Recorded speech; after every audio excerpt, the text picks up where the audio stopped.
deal, y'all? It's going down. Hey, Mary. Hey, Jason. Good morning from Guam.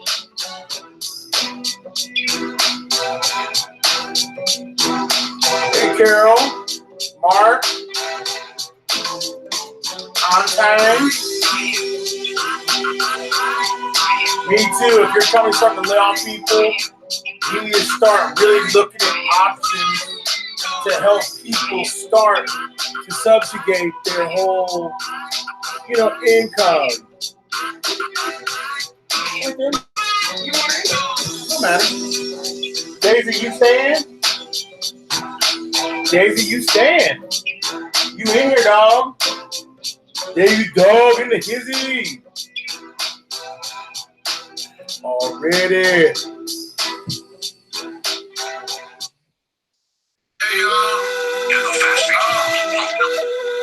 I am People BB, and I am the host. For real.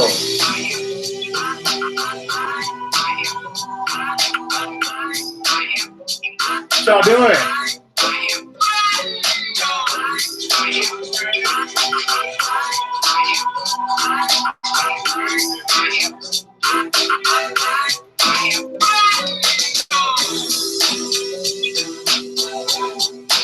$124 of my closest friends. Already got a thumbs down? Dang. Tough crowd. Robert De Niro. I like it. Hey, Joe. Yo, Joe. And I'm having a great day. Are you having a good day?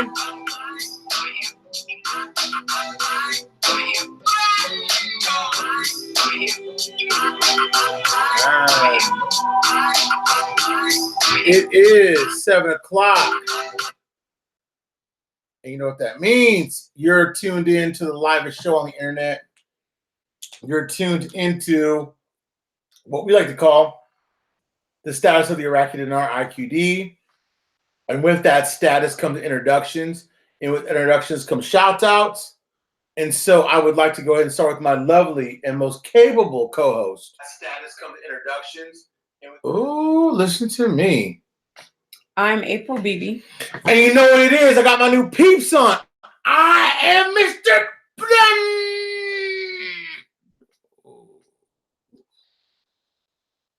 I'm not constipated.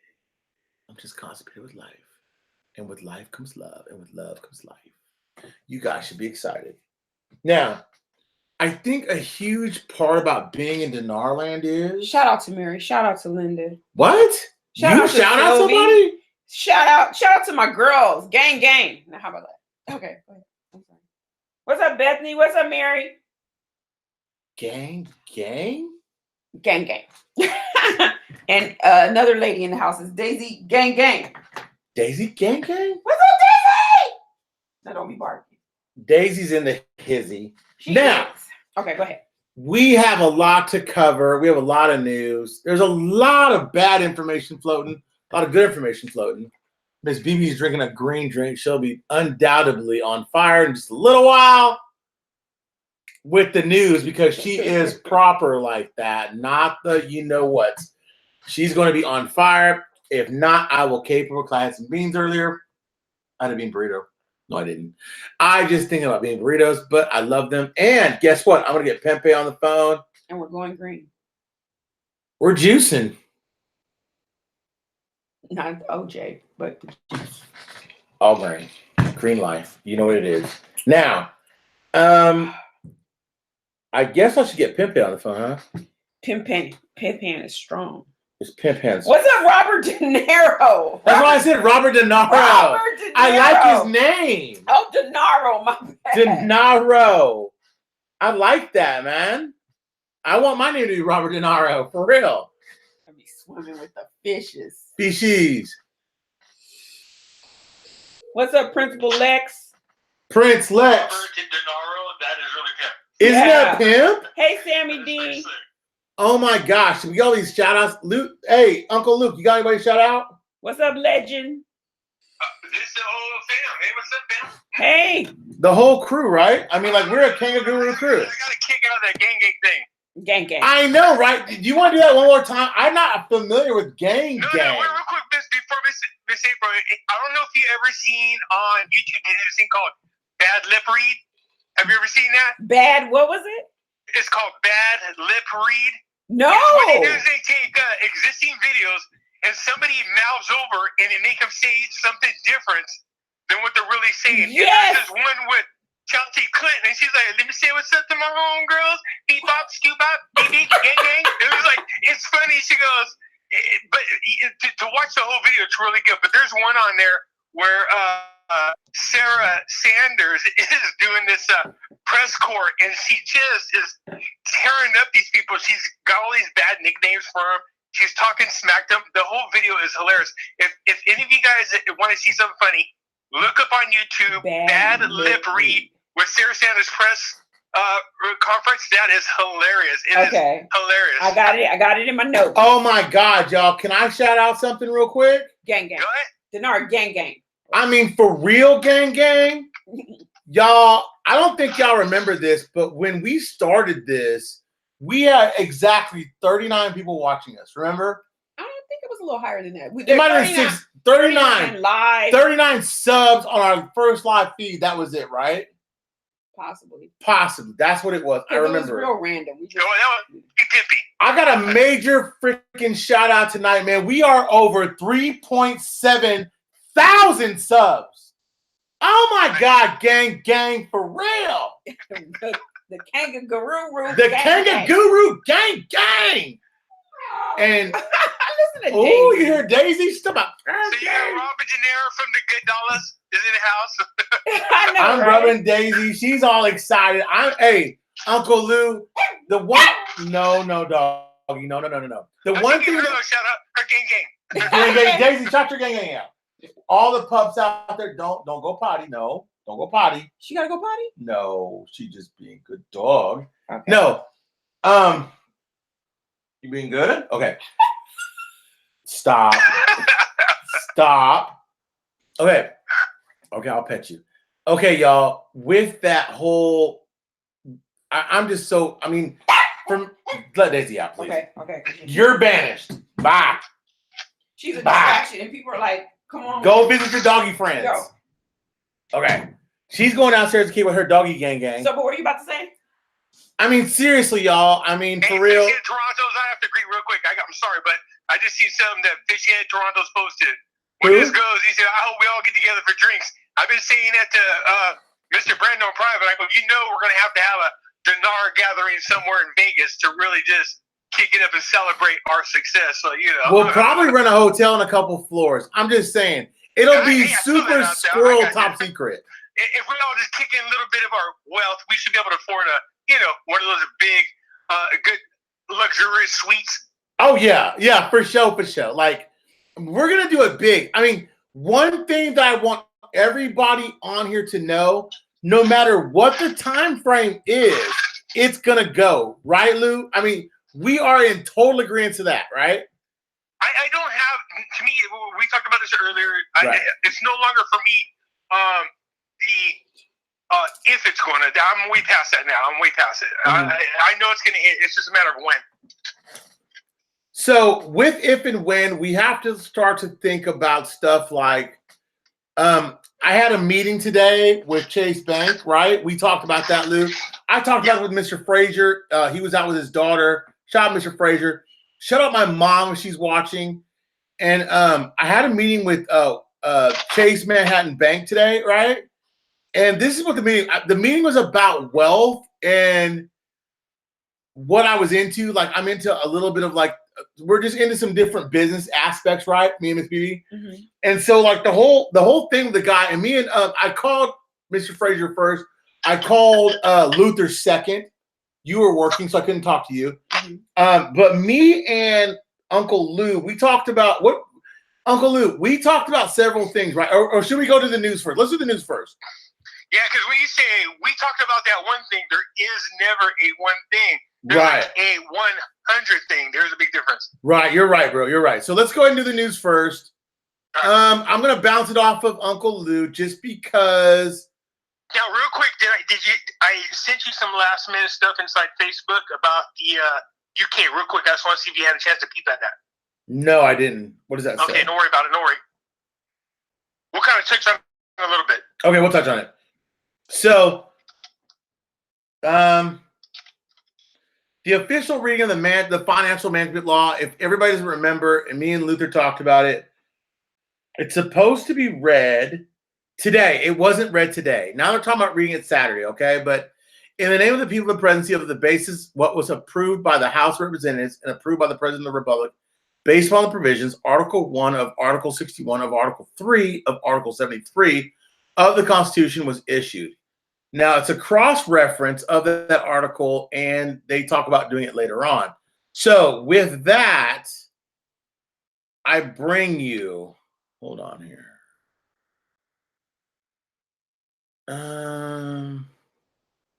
We talked about the agenda of the next government. No, we did not. So, Luther, let's talk about this. So, my CBI contact, and I'll be transparent right now, okay? They said they were not going to seat the government until the first week of May. Now, that's going to alarm a lot of people, okay? That's going to shatter the whole dinar world. I'm not so much worried about them seating the government in May as I am about some of the things that you and I talked about earlier. Not that it's a concern, but we have some things that we need to discuss with everybody. Now, it says they're still not voting until the 17th. Statement. The meeting was also see the first reading of the draft law. Now, Luther, are you familiar with the draft law? No, I've been, to be honest with you, these last 2 days, I have really kind of closed myself off to the rest of the world and focusing on what is happening over in the UK because it's big. The Brexit thing is a big deal. So I apologize. I bounce around from time to time. No, sometimes I need to get focused in certain areas because I know what that Brexit deal does for the rest of the world as far as the currencies are concerned. And tell your wife, thank you for your everything. I mean, I know that you and the dogs are all just, I know you're all into it like I am. And so, it's very difficult for you to break free. Al-Fatah announced on Sunday the agreement with the Sunni blocs with the Iraqi list of candidates. So in one moment, they say, hey, we got all these candidates, right? The next breath, they breathe, okay, ISX National Investment Commission. Hold on. This is big, okay? No, okay. Are you talking about the suspension of the 27 companies? Correct. Yeah. You want to touch on that? Well, what's happening is those 27 companies are not following the instructions for their financial disclosure. If you don't do that, the concern, of course, is anything and everything to do with corruption. Now, the other red flag was the fact that there were two companies, I think, if I remember the article correctly, two companies that were selling a huge and very large amount of shares outside of Iraq. Mm-hmm. So their concern could be about insider trading information. Mm-hmm. It could be a lot of reasons why, but 27 of the companies failed to follow the financial disclosure instructions, and so they were put on suspension. So what I like about that is this. That tells me that Iraq really is trying to be as legit as possible. They're trying to get away from the corruption. They're serious about it now. I mean, before I didn't really feel all that serious. Okay, and there are some industries that those particular companies are touching on. The one that has the highest level, I think, of transactions that they're concerned about has to do with, I believe, transportation. And me and you talked about that with the different steps that are going to take place involved in this infrastructure. And we'll give you those steps, right? Pimpin', we'll give them the steps at the end, right? Okay. So one thing that I would say that I listened to President Trump today. He was in Crosby, Texas. Shout out to Houston. Shout out to Texas. And he was talking about Anbar, which is in northern Iraq, I believe.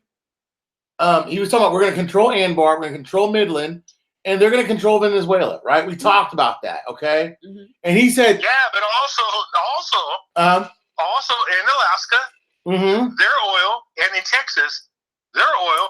He's really what you're talking about is I caught part of that, but he's talking about the controlling of most of the largest areas of deposits. Is what he's talking about. Yeah, and more importantly, the easiest to tap and the easiest to process. Anbar, Venezuela, Midland, all of its sweet crude. It's all very easy to tap into. So the United States will control the energy markets for years to come. Now, we'll talk about more about energy and trade in a second, but now we also touched on Monday that the government had listed the Revolutionary Guard as a terrorist group. This is why the government should be very wary of the U.S. sanctions. It must balance the interests of Iraq and the Iraqis according to the Iranian interests or any other foreign interest, one of the MPs said. Yeah, but did you see what happened? China countered the U.S. move. Okay, so touch on that. No. Touch on that real quick.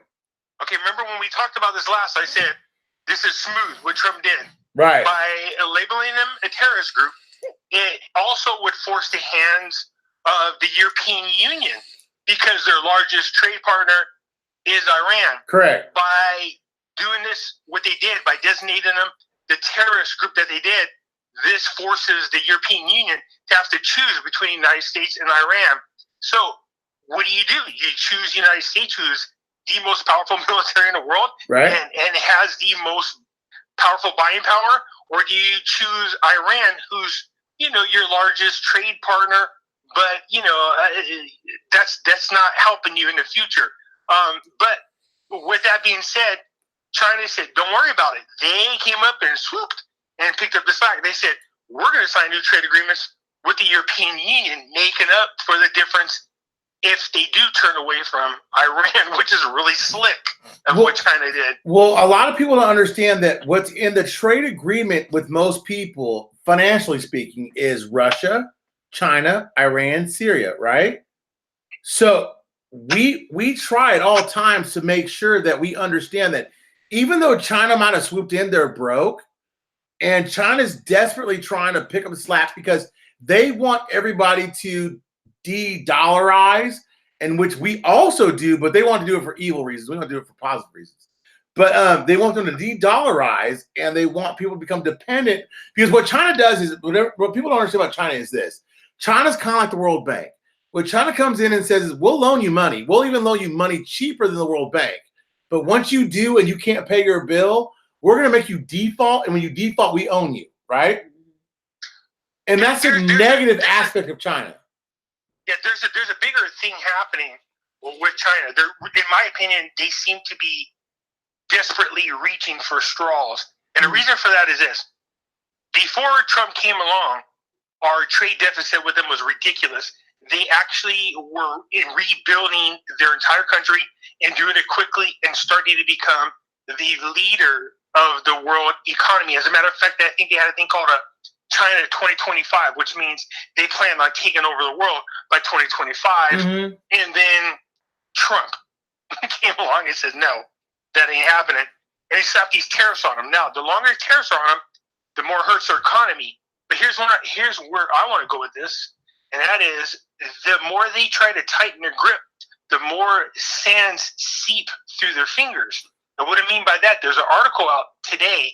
It goes on about the Brexit thing, but it goes on to mostly focus on the rising wages for low domestic interest rates over there in Bulgaria, and then it talks about how that the EU affects the economy of China and then into Asia. Of course, it dribbles down into, most importantly, for those of you who got the Vietnam done, Vietnam. What's happening is Vietnam's economy is so good and has grown so quick that is GDP, which is predicted to be at 6.9 in 2009. They're getting to a point where these countries that they've been trying so hard to suppress can't be suppressed no more. Right. And they no longer need China no more because China doesn't have the same kind of trading power as they did before. This allows these individuals to go out and be free. So what's happened is Trump is creating a huge worldwide free market. That's what we want. And the only way that can happen is if these guys depeg themselves from these other people's currencies. They got to get out from under the control of a lot of these countries. And so, like I said, there's a huge chess game going on. So Vietnam's GDP expansion and its growth expansion and its wages expansion is making it impossible for China to really, really keep its grip on it. Okay. Well, There's really one thing that could really make it take off, but we all know what that is. right. So let's bring them back to the bridge real quick. So Sure. to understand how currency works is to understand that through your GDP and through your trade, that's how you control your And currency, inflation. right? Yeah. So for Iraq and for Vietnam to be a pressure cooker, so to speak, you can either look at it a before or after scenario for some type I of. think real quick, if you don't mind, I'm gonna have to interrupt you real quick because I think this is important. Can we quickly let people know? Some people have no idea what GDP means. Right. Yeah. Do that. Okay, GDP means gross domestic products. Mhm. Each company has something that they produce or a service that they offer. So the more a country can produce, the more services they have to offer, the more growth they have. This means that they have something that other people want. Right. And that's very important. So when we see the GDP, and this is why Iraq's GDP looks so astronomical. Here in the United States, I said this before, we get excited, guys. Damn, when it reached 3%, we're like, oh my God, it's at 3%. Like it's a big deal. That's 3 times the amount it normally is. Yeah, but here's the thing. Well, no, normally we used to be between 3 and 5. It wasn't until, and not that I'm picking on it, but it wasn't until Obama tried to tell us the rate was going to be around 1.5. No. The only reason why it was that low because we lost a lot of manufacturing jobs that went overseas because of high regulations. Once Trump came in and got rid of those regulations, the companies came back. Plus, he cut taxes, bringing more of the manufacturing jobs back here, which increases our GDP value. Now, but here's the thing. I want you to think about this real quick. The projections for 2019, Vietnam's GDP is going to be at 6.9, and Iraq, as we all know, is going to be 8.3. Okay, so slow down. Yeah. So let's talk trade for a second. So if you want to block a country from doing business with you, you have to have a great GDP, right? So let's look at Kuwait for a second. Kuwait's GDP is not as high as Iraq or Vietnam's, but their currency is valued at basically $3.27. So what that currency does is it basically blocks anybody from coming in and taking over Kuwait. They don't like outsiders, right? They want to do business with just Kuwaitis. Their oil and their infrastructure will take care of itself and blah, blah, blah, right? So when you have it works. Okay, so let's say a country is producing some goods that people want. Okay, let's just use for the sake of simplifying things, country A and country B. Mm-hmm. Country A, I think I seen this example, produces a cell phone that country B is interested in.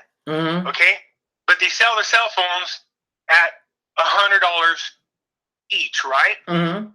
Okay. Country B produces a television, and this television sells for $500 each that country A is interested in. Basically, what happens is this. If one country's consumers or their population is demanding products from another country at a higher rate in which they manufacture or produce goods that the other country wants, what happens is this. They get into what's called a trade deficit. So in other words, if my country is producing more of the items that your country wants, then you're into me for a trade deficit. That means I have more of your currency in my pocket. Therefore, I need to produce less of my currency because I can just spend yours. Right. Okay, so forget the currency. Let's say you have $100 in your pocket. I have $100 in mine. What I'm producing, you want 10 of, but I'm charging $500 for each of mine. So if you want 10 of them, that's $5,000. Okay, did I say that right? 500. Yeah, you're right. Okay. So, but what you produce that I want, it only costs me 10 of, but I want 1,000 of those. So that's only 10,000. So you're into me for no $2,500. Yeah, sorry. Right now, mathematically, I'm not mentally. No, I know where you're going. I understand where you're going. But what I'm saying is this: you have to spend more money to produce more currency to buy my goods. Me, I don't need to. I can use your currency to buy whatever I want around the world. So the more my country produces and my GDP grows, the more other countries' currencies I gain. Therefore, my currency is more rare because I'm not producing as much. And if my currency carries a high value, then it's only going to drive the value up because people want my currency, but I'm not making that much of it. I don't need to. I have other people's currencies I can spend. Does that make sense? Yeah, it does. So let me break it down for him real quick.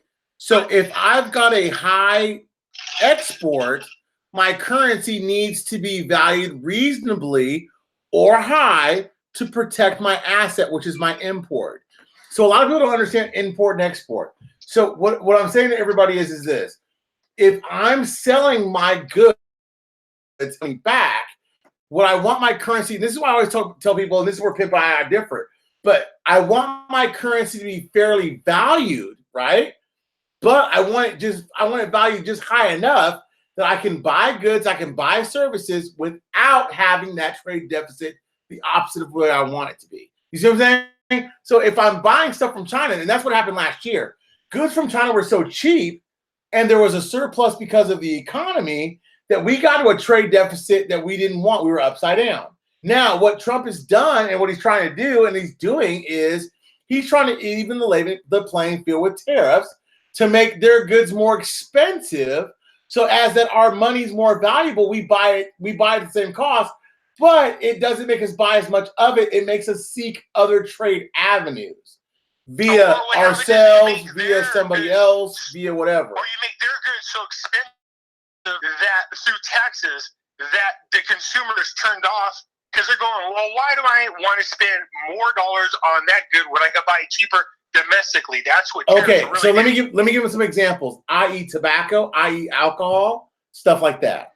Okay, you make it so expensive people don't want to buy it. That's Kuwait's trick. How Kuwait has remained sovereign for so long without having any army, navy, Marines, any way to protect them is it's so expensive to go in there and do business with them. No one wants to go in there and kick them out. Okay. Huh? What? Okay, hold on. Just read it to yourself now. Who's wrong?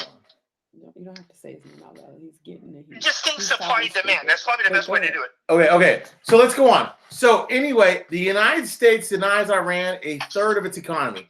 So again, Pimpe has already described to a lot of people what the United system is as far as, terrorizing certain groups. And with that, Revolutionary Guards, they hold, I think, 2/3 of the whole of Iran's economy. The United States has gone in and weakened it. Okay, what's wrong? Did Saudi offer to do a trade with Iraq? Yeah, Saudi offered to do a trade with Iraq on a couple different planes. Now, Pimpe, did they not set that trade off for about a year? No, there's actually, believe it or not, there's several projects that Saudi wants to do with Iraq. Did I hear you say Saudi? I apologize. I broke up a little bit. Yeah. Mm-hmm. Yeah. So there's several. It's not one. See, Saudi's smart, okay? Because what's happening right now is Iraq's oil, they're producing now at such a high level that they're actually starting to become real competition for Saudi Arabia. So Saudi sees this. Right. And they're trying to figure out how to buddy with Iraq. If Iraq keeps producing oil like they're doing, they actually have more of a say-so within OPEC.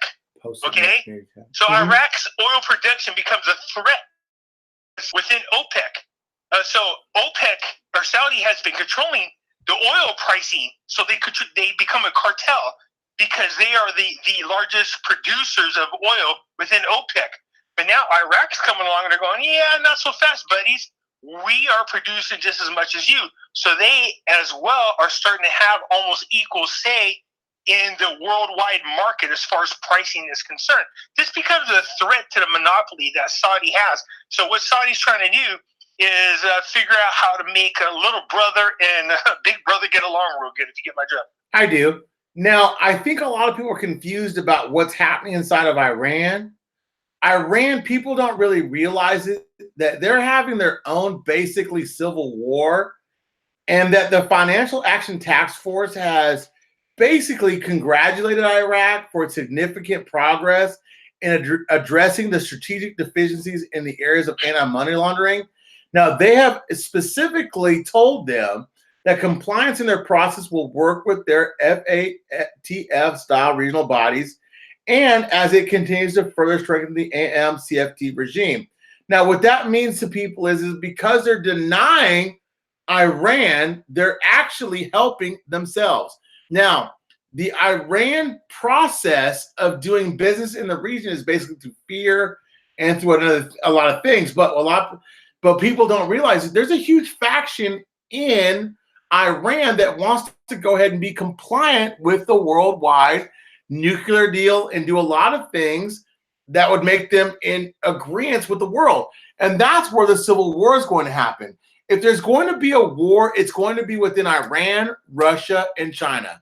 They're going to team up with Syria, and they're going to take on basically the Americans, the Britons, the Australians. It's going to be monumental, but you got to understand that China, Iran, and Russia are all broke, and Syria is full of nothing but terrorists. So you have no real major fear except for the war itself. Now, if there's going to be some type of war play, China, Russia have nuclear capability. Are they going to risk that for a pissant place like Iran? No, they're not going to.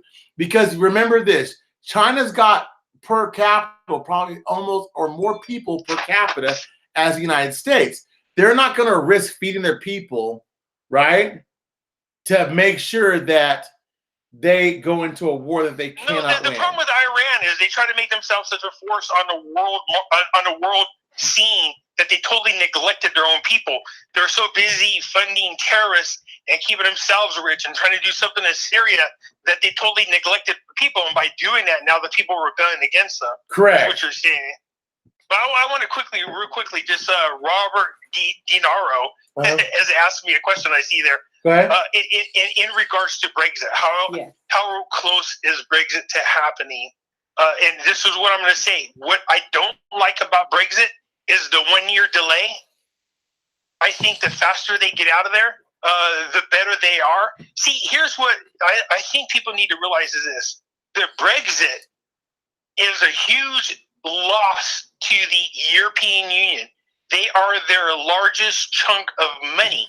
They are their largest benefiter of monetary funds. So if Brexit leaves the EU, it really cripples them. It cripples them to the point that you're going to see a domino effect. Why Theresa May? She's gotten herself cornered. She should have just stuck to her plan and exited when she was safe. She's worried about trade deals where she don't need to. The EU needs the Brexits to be a strong trading partner. So in my opinion, Brexit could leave and trade within their own places and be strong and then reach out to other countries, where the EU, without Brexit, it really loses trade. That domino effect. So it looks like Theresa May is delaying this 1 year. I don't want that to happen. None of us do. If she could break away, just get away from the EU, she will cripple them to the point where the euro is so weak that the people pegged to that dollar will start breaking away, and we're going to see what we want, which is a free economy, a free-flowing economy. You guys got to keep that in mind. We don't want anybody pegged to other people's currencies. We don't want these so-called unions. Me and Mr. Brando talked about this. I don't want to see the African Union. I don't want to see the North Trade American Union. Sovereignty is key. Sovereignty, mean being independent, standing on your own merit, being that you have enough natural resource, economy, GDP to make your country work what it is. Economy. Exactly. We don't want more tax. We don't want more taxes. We want more tax. Now hold on. I got something to deal with. Iraq investor keeps chiming in. Iraq investor, if you've got any balls at all, just call in. Tell me why. I don't believe in an RV. I believe in RI. Why don't you tell me why you keep saying this is a myth, but you stay steadily on my line? Because he's a coward. No. I know, April, you called him out. But this is what I'm saying is, don't be a wimp, Iraq investor, because if you're an investor, don't be a wimp. Call in. Dialogue is always good. Yeah, call in. So that we don't know. I can Just answer. call I in can and have answer my dialogue. line That's all with you me gotta and Pimpy on the phone. I don't need Pimpy to answer it with me, but I've got it where we're both on the phone. If you've got any cojones at all, if you've got any male testosterone in your body, call. I think you're full of estrogen. I love my wife. She's soft and curvy. I think an Iraqi investor is soft and curvy. That's what I'm saying. Oh, okay. Well, I won't rub him like I rub on you. I got a little gangster in me, so don't get it twisted. And she'll pull it, so don't play with her. I'll be like, Now, bang my line. Bang my line. Bang Don't- my line. Don't bang her line because she'll bang back. Now, I will say this. Now, let's talk a little bit about this propaganda that was out there with Maliki floating some information out there talking about he wanted Al-Fayyad to have the position of Minister of Interior. He wasn't going to resign that with Al-Amiri. I wanted to make a quick super statement before getting to that. Okay. Did you see that the Arab Monetary Fund is pressuring, along with the IMF, Iraq to change their exchange? Yes. But I was getting that in just a that's second. I was getting that in a major second. pressure I had another point to that. I had another point to that one real quick. Go for it. Oh, okay, go ahead. Listen. Oh, you want my point to that real quick? No, I was just saying, I don't know if you've seen that news or not. I did, but did you see this one? ISX put a note on there that they wanted to launch by the 19th. April 19th, to be exact. Oh, nice. So, I mean, everything coincides. Now, listen, if April comes and goes and nothing happens, okay, don't run fearful and don't sell your currency, okay? It's not the end of the world. The process is there's benchmarks, right? Now that you have a group of people that can coincide with what needs to happen, you don't need to abandon your currency because we'll make the light of day from what we get. Does that make sense? Mm-hmm. Oh, yeah. Meaning that when I was in the dark before about this, I was so scared. I put it up for months. I wouldn't talk about it. I would just leave it alone.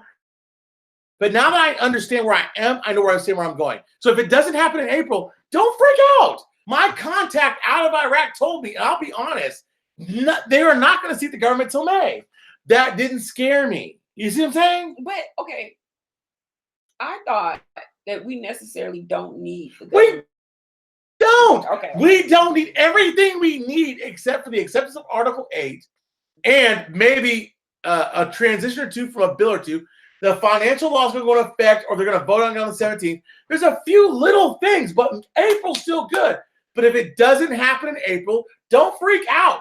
Don't throw the bathwater. That's what I'm trying to tell these people. But That's what I'm saying. It's no longer a matter if they're going to do it. Oh, it's going to happen. It's just a matter of when.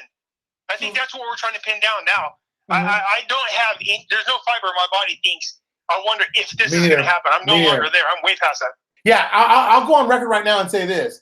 If you are fearful of your dinar not going, sell it to me and Miss Beanie. I will buy it. Yeah, I will buy it at fair market value, okay? Based upon the criteria that's set right now, you just sell it to me. I don't care what anybody else says. It's going to go. Now, baby, go ahead and say what you're going to say. Agreement, but what, No, I'm not trying to cut you off. I'm just trying to make a point. But it's okay. No, say what you're going to say. If you don't believe, Sell your shit to me, you girl. ain't gotta sell it. Just send it. I'll drop you. I'll drop a PO box. You can just put it in the mail. That part. Gangster. I don't want to unleash the beast. That's why I'm cutting her off. I be cutting her off because I don't want to release the beast. Just gonna continue with Y'all think I'm bad. That's the one you got to worry about. I'm nice. Please make it payable to the Penny Foundation. Ron, you know your opinion is you're not calling in, but you got a lot to say in the chat, so you can. Robert De Niro? No, Ron. No, he's good. He's asking great questions. Actually, he says it's not going to happen in April, but the investor guy. I don't know. But he keeps like it seems like he's like. But wait, I wanted to make a last clear point. What Brexit really is fixing or affecting is what's called the CMU, which is the Capital Markets Union. There we go with that union word again. Right. Because Brexit is one of the largest economies, and it's a key to the financial center in London. So, trying to figure out why the hell it is that Theresa May just don't go for it. I know she's afraid that it's going to kill her economy. It might have a little bit of a bump, in my might, but I don't think so. But in case you didn't know this, but you see what the city of London, the British bank $215 billion in assets over to their subsidiary in Ireland ahead of the Brexit, just in case. So I don't know what Theresa May's worried about. Just go for it, sweetie. Man, there's $215 billion right there to make sure that you start off really good. But do you know what? It's the fear that all globalists have, and I hate to use that term, is that there's going to be a worldwide recognition of a one world economy. I don't want that for our country because she wants to be sovereign. And that's the whole reason for Brexit to leave. That's what I'm saying. She's fighting the wrong fight. Economy.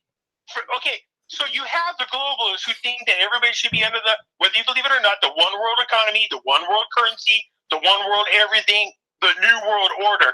Then Trump comes in and goes, no. Everybody has a right to be free. He wants a free flow. He wants each person to be relying on the strength of their own abilities and their own currencies and to get away from the grips of the globalists who corrupt the banking financial system. That's really what he's doing. And people have to look at the bigger picture and see that that's happening. And he's literally freeing countries all over the place. Know that in order for them to stay free, the United States has to have a certain amount of control of the resources in order to keep everybody in line. You know, in other words, they have to have the belt to spank the children when they're bad. Okay, let me break into this real quick. Kirkut said will offer different rates, so they can make a few bucks. That's okay. Not different rates, different spreads. So Kirkut, I'm going to correct you on that one. Different. Okay. Basically, they embed their fee in it. Correct. And everybody's fee. Okay. So let me tell you guys what happened on my visit, and let's talk about Chase Bank for a minute, okay? Let's go ahead. So when I got home, I called Mr. Frazier. Mr. Frazier was busy. His daughter was going to a very exclusive school. It's not here or there, but I'm very proud of Mr. Frazier. He's dealing with his daughter. So I called Pimpe, and I said, Pimpe, we talked. So Pimpe, let's walk him through what I talked about. We talked about where did I start from? And help me out where I started from. We talked about foreign currencies being valued at an EBS, right? Yeah, according to the EBS. According to the EBS. Or the things to look for. Right, that's it. That's it. EBS. Okay, so there's things that indicate to you that a currency is going to hold value. One is inflation. Two is the bond market. And three is their GDP, right? Oh, yeah. So if you're going to look at Iraq and say to me, it's a pipe dream, it's not going to happen, it's this and that. First of all, three things alone should tell you. I'm sorry, we laugh because I'm like, I don't understand how people not see this. Seriously, I laugh because if those three things alone should tell you that this is going to happen. Those three things you're talking about right now. Go ahead, I didn't interrupt you, but I started laughing when I heard it. I'm like, how do they not see this? Are they really that naive, or are they purposely turning a blind eye? No, they don't understand what they're seeing. I'm going to go on record. They don't understand what they're actually seeing. I'll be honest with you. So, first of all, what was my first comment? Do you remember? I don't know. No, you have inflation, GDP. Okay. The inflation is being artificially controlled by the IMF and the Federal Reserve. So inflation is not going to be a big measure for Iraq. Now, with inflation, to control inflation as a hedge, use gold. And Pimpe, tell these guys why Iraq's been buying so much gold in a one-word sentence real quick, like keep on my thought process real fast. Why has Iraq been buying so much gold? Well, it's not just Iraq. You know, when you start talking about that. Well, I know that, but just Iraq specifically. Use the gold to secure their finances. It's to keep their dollar as strong as possible, is what it is. Okay, so why would they keep a dollar or a dinar as strong as possible if it's worthless?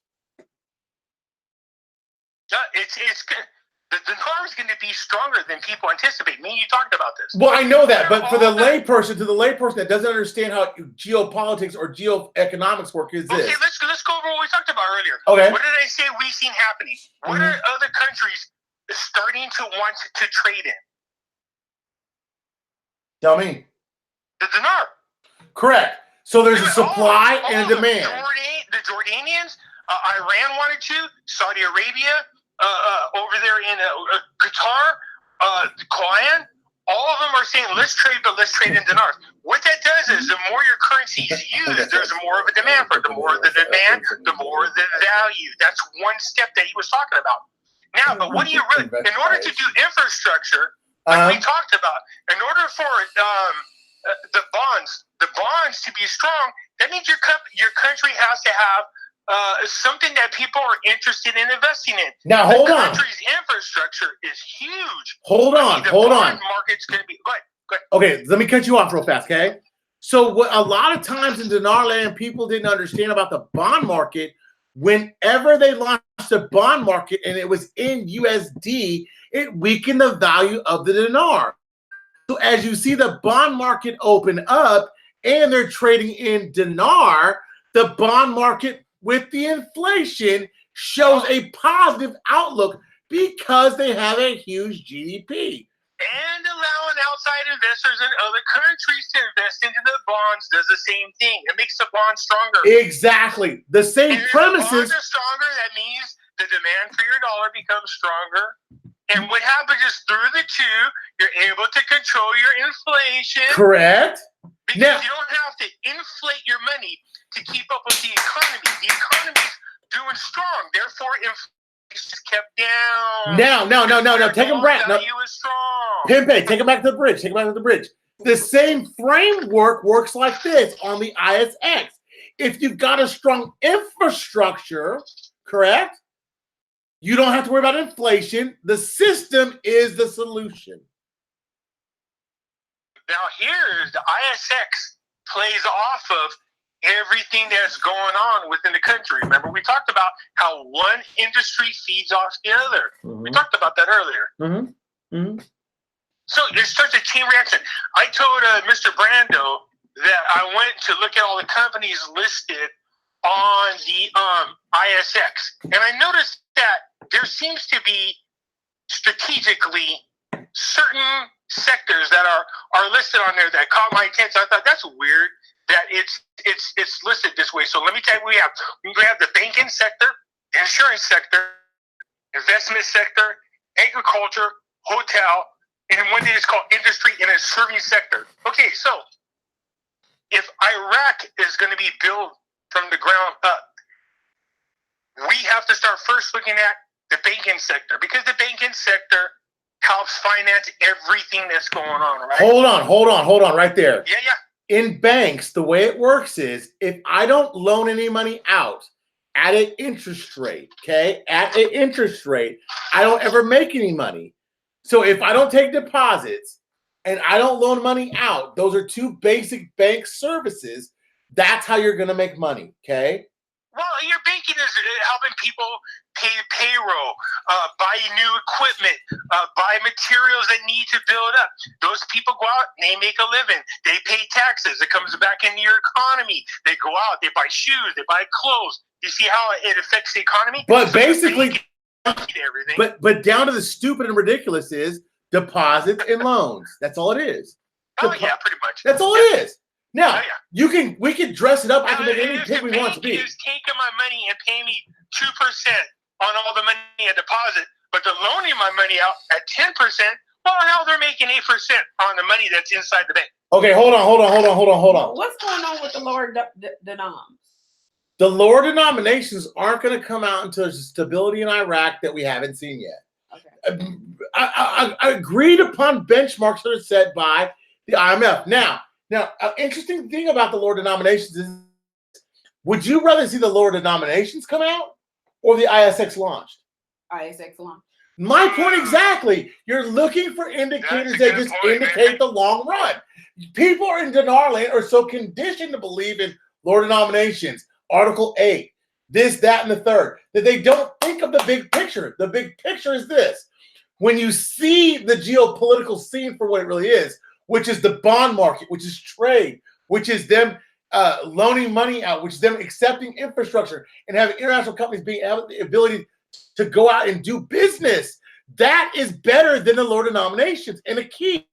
Because as soon as they say Coca-Cola comes in under, what'd you call it, Luther Adabi? Yeah. So what we are watching for, right? me and George talked about this a little bit, and that is we want to watch for big companies like Coca-Cola, Siemens, coming in under the umbrella of another name, another key company name. Correct. We really want to watch for those types of things. Okay. Okay. Hold on. Luther, hold on. Go ahead. Okay, I've been told to ask about the possible start on the rate change before the summer project starts. Well, it's a two-headed dragon. A two-headed dragon. Yeah. You hear that, Jason? No, Linda asked a good question. I want to answer it super quick. Go ahead. Linda, we hope that the exchange rate or the rate change happens before Ramadan, because my fear is this, and my fear is this: if it doesn't happen before May, When is Ramadan? and that means the entire month of May, it's not going to happen because of Ramadan, and we want it to happen before then. Because if it doesn't, I have a feeling it's going to be pushed out for a whole year. I'll be honest with that one. If it doesn't happen before May, whatever Ramadan start is May 5th, you can pretty much hold your dinar until January of next year. Yeah. Yes. I gotta work the rest of the year because they're on holiday. Yes. I'm sorry, but yes, that's the truth. I mean, it's the truth. Now, there's going to be people massively abandoning this right now. That's the start of the new fiscal budget, and they're already in Ramadan. Right. Man. So that's why we told you May 11th, and that's why we told you by April 23rd you'll know the purpose. So this is my whole thing for everybody. Let's say, Pimpy, I'm gonna give you an option, okay? I can cash you out at what you currently have and give you fair market value for it. You can wait 8 months, 9 months. I'll give you a $3 plus rate. What would you pick? Oh, we talked about this. Remember earlier? Right. If you knew for sure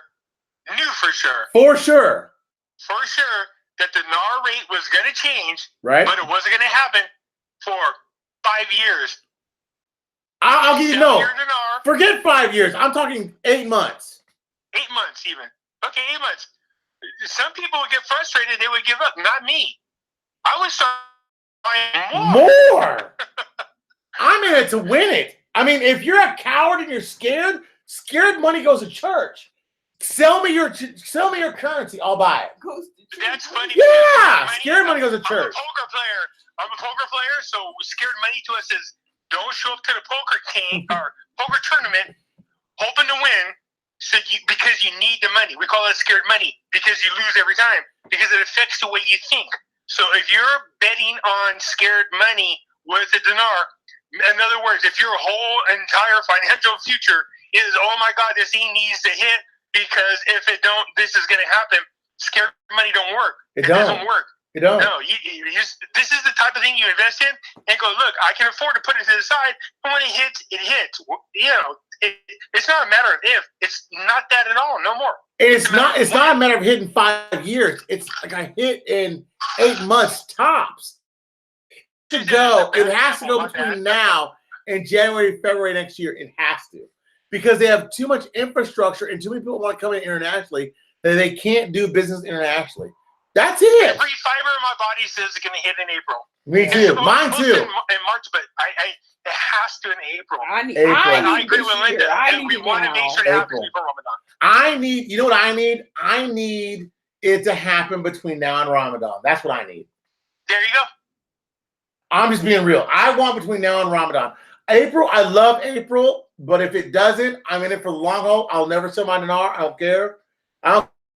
But yeah, I'm in it between. No, that just means you guys got to tolerate us coming on YouTube for another year talking in your ear. Right. I mean, just giving you the news. But at least you know where you are, and I'm not talking to aliens or your 800 numbers coming out or some bull crap like that. Fred asked George. Tanisha, what are you doing? You can't around there, hey, baby daddy. I was like, do I know George, you? See what? I guess. I don't know. Hold on, Pepe. Hold on. Fred asked April, could you please have George on at the end of the show tonight? Tell him that they're going to do a call tomorrow. Yeah, they have a call tomorrow, and then they do their own separate conference calls. Yeah, we don't. Okay, y'all listen to me. I don't own the ISX group. I'm a member. I'm not in the elite club. Okay, I'm going to be clear. I'm a member. I have to separate myself from certain things. Okay, so if you want George to call and talk about ISX, you got to go on ISX call. Go to WiseIQD at Gmail and look it up. I don't do that. Or just send them an email. Just send yeah, and I'm not saying nothing negative, but I'm not owner of that group, right? So they have their own, admin at times. Babe handles that. Babe's right. not here tonight. Babe's out tonight. And she would be able to answer those questions better, but we're participating, you guys. Correct. We are just members. So if George wants to call in, he can. If he's working, he's working. So is there any more questions we should ask or answer? Somebody asked about Zim. I'm really Zim is dead. Zim is dead. Zim is dead at least until the sanctions are off. I might differ on that a little bit. I differ all day long. Zim is dead. It's decommissioned and B is dead. I think it's going to happen, but it won't happen for a year. Let's put it this way. If I had to put in order the currencies that I count on to happen, I think you're probably looking at the dinar and then the dong right behind it and maybe the Zim. But the Zim won't happen until next year for sure. You said the dinar, the dong, and then possibly the But okay, Pimpe, let me ask you a question. Yeah. How are you going to trade in notes that are decommissioned? No. The new ones are out. No. The notes you and I hold. The bond notes. What are you saying there, bud? Well, something buy all new notes?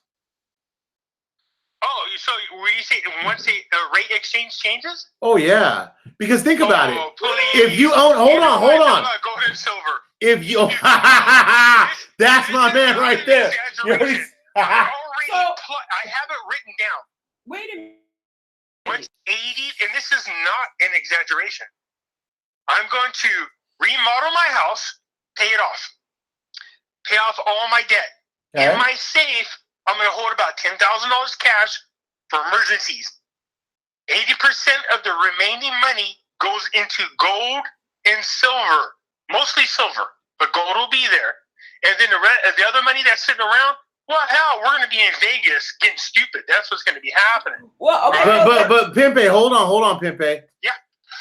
Go ahead, April. So, okay, my understanding with the Zim, though, you had to take the old currency and exchange it for the new. Were you able to do that? I don't own Zim. In Africa, you could. But that's my point. Or you had to have an Australian account. An FCA. Now, let's talk FCAs first. Let me make a point. I'm going to make a point real quick because April brought up something that caught my attention. Remember when I was talking about the money? People were like, oh, Venezuela's doing the same thing that's happening in Iraq. I said, yeah, but don't buy it now. Same thing with Zim. Don't buy anything now. They lopped off the 3 zeros and it damaged the money. They lopped off, I think, 6 zeros altogether.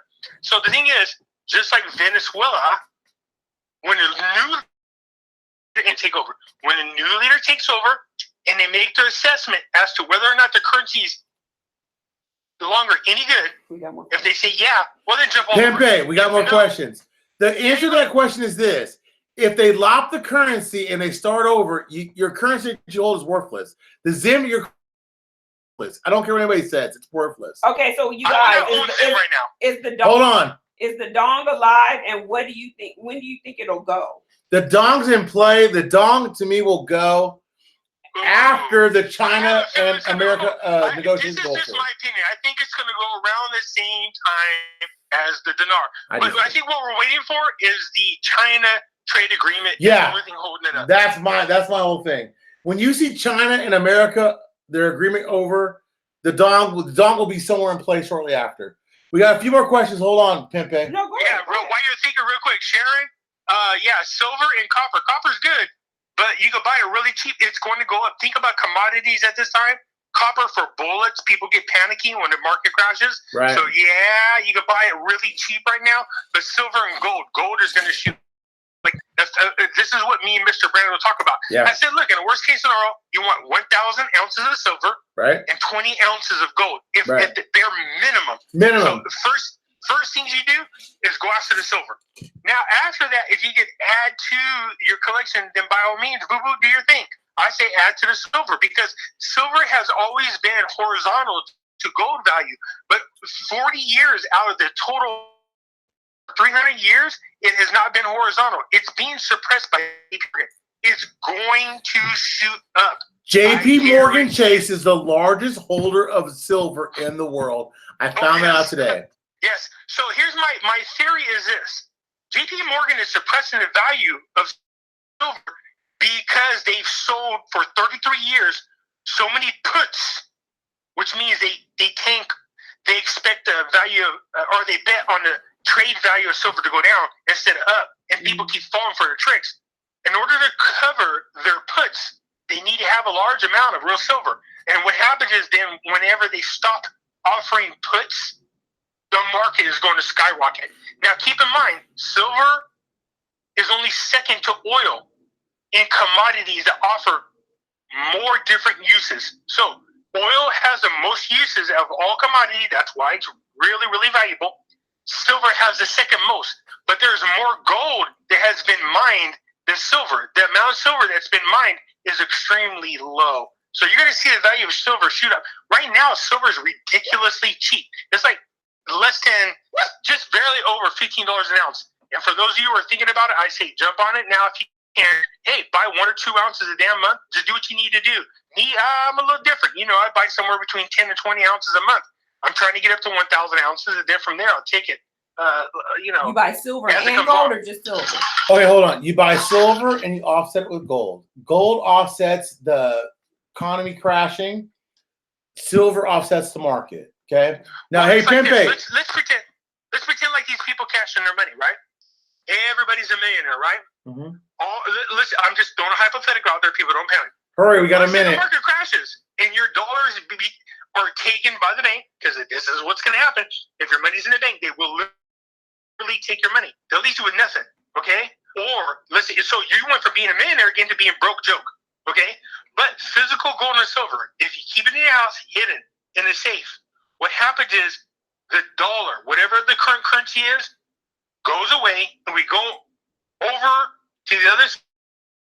You can take your gold and silver and exchange it for whatever the new currency is, and you're still a millionaire. You see what I'm saying? I do. You haven't lost anything. All you're doing is preserving your wealth with gold and silver.